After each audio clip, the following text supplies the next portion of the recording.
The last method we're going to look at is forecasting. Imagine that you know you're going to be working on a project next year with a brand new team.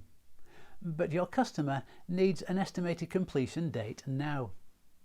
You don't have any historical data or sprints to base the estimates on yet, so you can't use those methods of estimating velocity.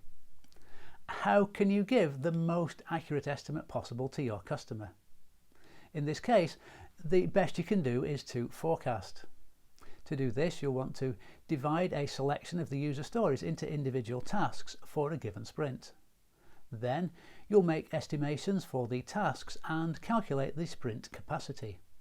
Finally, you will calculate the team velocity. To calculate the velocity, estimate how many hours each team member will be available to work in a day. Then, calculate the total number of hours in each sprint based on how many people will be on the team. Fill the sprint with tasks until all of the time is accounted for.